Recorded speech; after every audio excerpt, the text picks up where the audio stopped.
اب وہ اخلاق ہیں کیا جس سے ہم نے اپنے آپ کو آراستہ کرنا ہے، جس کو کہتے ہیں نا با اخلاق آدمی ہے. ہم تو با اخلاق کا مطلب وہی لیتے ہیں، ہر وقت بتی سیدھی کھاتا رہے، مسکراتا رہے، غصہ ہی نہ آئے کبھی کسی بات پہ، اس کو تھینک یو کہتا رہے، ہر ایک سے جھک کے ملتا رہے. ٹھیک ہے، یہ بھی اچھی بات ہے، لیکن شریعت میں اخلاق کا یہ تصور بولو نہیں. بعض دفعہ غصہ کرنا اخلاق کا تقاضا ہے، سخت لہجے سے بات کرنا آپ کے با اخلاق ہونے کی علامت ہے،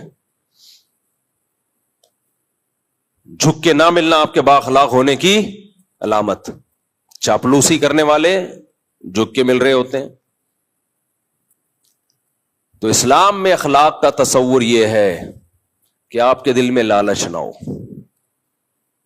آپ شہرت کے بھوکے بولو نہ ہو، آپ میں دولت کی ہوس بولو نہ ہو، آپ میں تکبر نہ ہو کہ ہم چما دیگرے نیس، میں ہی ہوں دنیا میں ایک پیدا ہوا جس کو سب پتا ہے، باقی سارے کیا ہیں؟ بے وقوف. اپنی رائے کو ہمیشہ سپیریئر سمجھنا کہ میں غلطی نہیں کرتا، میری رائے ہمیشہ کیا ہوتی ہے؟ درست، باقی سب غلط.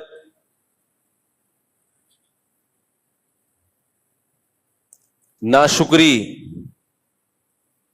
جنہوں نے کھلایا پلایا احسانات کیے، ان کی چھوٹی چھوٹی باتوں کو رائی کا پہاڑ بنا دینا.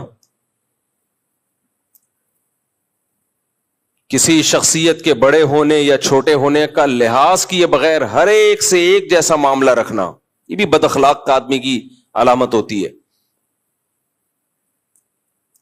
کون خاندان کا بڑا ہے، کون آپ کا محسن ہے، نہیں بھائی سب کو ایک لاٹھی سے ہانکا جائے. عورت کا اپنے شوہر کو ویلیو نہ دینا، احترام نہ کرنا، وہ سمجھنا کہ میں اور یہ برابر ہیں، یہ بھی بد اخلاق عورت کرتی ہے ایسا.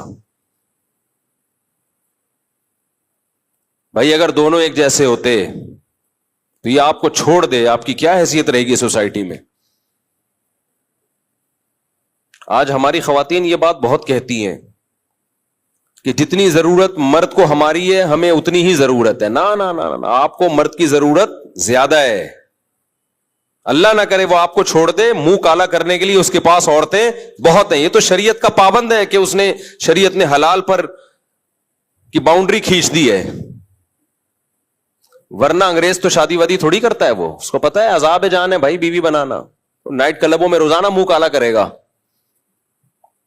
لیکن اسلام نے مرد کو پابند کیا کہ وفا کرو، اس کے علاوہ کسی اور عورت کی طرف مت جاؤ، اور ساری زندگی اس کا نان نفقہ اٹھاؤ. کتنی بھاری بھرکم قیمت دیتا ہے ہماری سوسائٹی کا مرد عورت کے لیے، مگر میڈیا اس کو بد اخلاق بنا رہا ہے اور مرد کے مقابلے میں لا کے کھڑا کر رہا ہے. کھلے دلوا کے نا، کھلا لے لو اور تم انڈیپینڈنٹ زندگی گزارو، تمہیں کسی کی ضرورت نہیں ہے. اسلام نے کیا کہا؟ بھئی یہ تمہارا محسن ہے، اس کی کڑوی کسیلی برداشت کر لو. لو كنت آمر احدا ان يسجد لاحد لامرت النساء ان يسجدن لازواجهن. سجدے کا حکم ہوتا تو عورت کو حکم دیتا شوہر کے سامنے سجدہ کرے. یہ باتیں پہلے مائیں بچیوں کو سکھاتی تھیں. بھائی اونچ نیچ ہر گھر میں ہوتی ہے، برداشت کر لو. نہ آج کل اینٹ کا جواب پتھر سے. لیکن آپ ان خواتین کو دفتروں میں دیکھیں، nice to meet you, attitude ایسا خاندانی، باس کے ساتھ ایسے ان کا جو بیہیویئر ہے باس کے ساتھ بڑا زبردست. تو بھائی ہم برابر کے ہیں، برابر کے ہونے میں بھائی مرد کا فائدہ ہے. مرد کہے گا برابر کے ہیں، نکلو پتلی گلی سے یہاں سے. انگریز کی بیوی اور انگریز برابر ہوتے ہیں، اس لیے انگریز کہتا ہے کہ شادی کرو. 50 سال میں بڈھے ہو کے تو کر رہا ہوتا ہے بیچارہ شادی. ہمارے ہاں ٹین ایجر لڑکے پھنس چکے ہیں میری بیانات سن کے. 18 20 سال کے لونڈے شادی کر کے میرے بیانات سن کے شادی کی اور پھنس گئے. کیوں پھنس گئے؟ ادھر ادھر منہ نہیں مار سکتے. وہ رات کو جلدی گھر پر آئیں گے، سارا نان نفقہ اس کا اٹھائیں گے. وہ یہ تو عیاشی کی عمر تھی ان کی، لیکن انہوں نے اپنے آپ کو باؤنڈ کر لیا ایک عورت کی وفا کے لیے. تو پھر اسلام عورت کو بھی کچھ احکام دیتا ہے. یہ تمہارے سر کا تاج ہے, تو اس کو عزت دو, اس کو رسپیکٹ دو. یہ تمہارا بوائے فرینڈ نہیں ہے, یہ گھر کا سربراہ ہے. تو اخلاق کے ہمارے ہاں معیار ہی چینج ہو چکے ہیں. ہم گوروں سے اخلاق سیکھ رہے ہیں. کس سے اخلاق سیکھ رہے ہیں آج کل؟ گوروں سے. تو حسد نہ ہو آپ میں, جیلسی نہ ہو, استغنا ہو, دوسروں کے ٹکڑوں پہ نظر نہ ہو. استغنا اور تکبر یہ دو دیکھنے میں ایک جیسی چیزیں ہیں, لیکن ان میں زمین اور آسمان کا فرق ہے. تکبر کسے کہتے ہیں؟ دوسرے کو نیچا سمجھنا. اور استغنا کسے کہتے ہیں؟ اپنے آپ کو مخلوق کا محتاج نہ سمجھنا.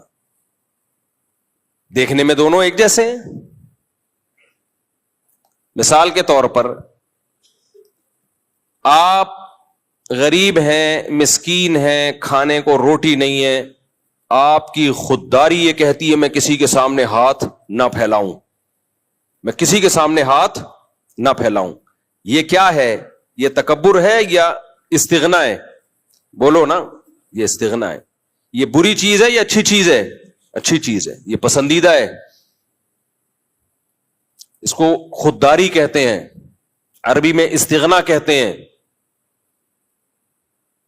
عفت اور پاک دامنی بھی کہتے ہیں کہ اپنے دامن کو داغدار ہونے سے بچا رہا ہے. لیکن یہی معاملہ اگر باپ کے ساتھ ہو, آپ کو روٹی نہیں مل رہی, باپ نے کہا چل یہ لے پیسے لے, 2 روٹی جا کے لے آ. آپ کہہ رہے ہو ہم کسی کے ٹکڑوں پہ پلنے والے بولو نہیں ہے. وہی ماں کہہ رہی ہے یہ لے پیسے لے, کچھ کھا لے جا کے. ہم کسی کے محتاج نہیں ہیں, انڈیپینڈنٹ ہیں, ہم کسی کے ٹکڑوں پہ نہیں پلتے. اب یہ استغنا ہے, تکبر ہے. یہ تکبر ہے. اس کو کہا جائے گا غیرت لیس آدمی. اب گالی کو انگلش میں کر لو نا تو مہذب ہو جاتی ہے. غیرت لیس آدمی, تو ساری زندگی باپ کے ٹکڑوں پہ ہی پلا ہے. ساری زندگی کس کے ٹکڑوں پہ پلا ہے؟ باپ اور ماں کے ٹکڑوں پہ پلا ہے. تو آج سینہ چوڑا کر کے کہہ رہے ہیں ہم کسی کے محتاج نہیں ہے. تو محتاج ہے باپ کا بھی اور ماں کا بھی. تو یہ استغنا کسی اور کے سامنے جا کے دکھایا کر, کسی اور کے سامنے جا کے دکھایا کر.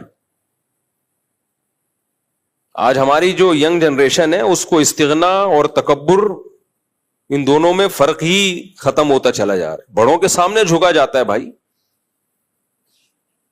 اپنے جیسوں کے سامنے انسان اپنی ٹانگ اونچی رکھتا ہے, لیکن خودداری ہے. آج کل خواتین بھی اس طرح کے تانے دیتی ہیں شوہر کو, 10 سال اس کی آمدن سے کھا پی کے اس کو نچوڑ دیا. اب پھر اس طرح کے تانے کہ ہم تمہارے ٹکڑوں پہ پلنے والے نہیں ہیں. مرد جب بڈھا ہو جائے نا, ہماری سوسائٹی میں اس کے ساتھ بہت برا ہوتا ہے. ان خواتین کے ہاں جن کی دینی تربیت نہیں ہے, جس عورت کی دینی تربیت ہے, اچھے خاندان کی ہے, وہ بڑھاپے میں اپنے شوہر سے زیادہ محبت کرتی ہے. وہ بچوں کی سائڈ کبھی بھی نہیں لیتی. وہ بااخلاق ہوتی ہے. وہ کہتی ہے بھائی میری زندگی میں پہلے یہ آیا ہے, تم بعد میں. تمہیں بھی میں نے جو پالا ہے نا, اس نے شیلٹر دیا تھا تو اچھے طریقے سے پال لیا. یہ شیلٹر نہ دیتا تو دھکے کھاتی میں تمہیں لے کے. لہذا اب اگر کبھی جھگڑا ہوگا تو میں اپنے شوہر کی سائڈ لوں گی, بیٹوں کی سائڈ نہیں لوں گی. ایسی خواتین بھی ہے, عزت دار خاندان سے ان کا تعلق ہے, غیرت مند ہے. لیکن ایسی بھی ہیں کہ نچوڑ لیا اس کو. اب بیٹوں اور بیٹیوں کے ساتھ مل کے اس بڈھے کی ایسی کی تیسی کی ہوئی ہے. وہ بیچارہ سسک کے مر رہا ہے, کیونکہ اب وہ کمانے کے قابل بولو نہیں رہا, نچوڑ لیا. اب یہی کہ تمہارے باپ نے مجھے دیا کیا ہے, ساری زندگی ستایا ہے اس نے. تو ساری زندگی ستایا ہے, تو جب ستانا شروع کیا تھا اس وقت علیحدگی لے لیتی. مجبور تھی میں, ایکچولی مجبور تھی. بچے لے کے کہاں جاتی؟ اس کا مطلب آپ کو اس کی ضرورت تھی نا. آپ کو پتا تھا بچے لے کے کدھر دھکے کھاؤں گی میں, تو اس نے شیلٹر دے دیا نا, تو بڑی بنیادی ضرورت آپ کی پوری کر دی نا. تو جو بہت بڑا فیور آپ نے اس سے لینا تھا وہ فیور لے لیا. اتنا بڑا فیور آپ نے اس سے لے لیا کہ زندگی آپ نے ایک شیلٹر میں ایک بچوں کو پال لیا, بچوں کے باپ کی موجودگی میں. تو اب تو اس کے بھائی اگر کچھ ظلم زیادتی ہوئی تھی, اس کا مطلب اس کے ظلم کا لیول کم تھا, اس کے احسانات کا پلڑا بھاری تھا. تو جب اس وقت برداشت کر لیا اس لیے کہ ضرورت تھی, اب اس کو ضرورت ہے برداشت کر لو. نہ جب ہمیں ضرورت تھی تو برداشت کریں گے, بڈھے کو ضرورت ہے تو برداشت نہیں کریں گے. جتنا کھل کے بولتا ہوں تو خواتین جو مجھے گالیاں دیتی ہیں نا, وہ خواتین ہی جانتی ہیں. جیسے کمنٹس میں گالیاں آتی ہیں نا, لیکن میں بڈھوں کو دیکھ رہا ہوں بھائی, ہم اسی سوسائٹی میں بڑے ہوئے. ہاں غیرت مند خواتین غیرت مند ہوتی ہیں, ایسی بھی ہیں. ہمارے حضرت فرمایا کرتے تھے میاں بیوی میں اصل محبت شروع ہی بڑھاپے میں ہوتی ہے. بعض دفعہ یوٹیوب پہ انسٹاگرام پہ کلپ آ رہے ہوتے ہیں,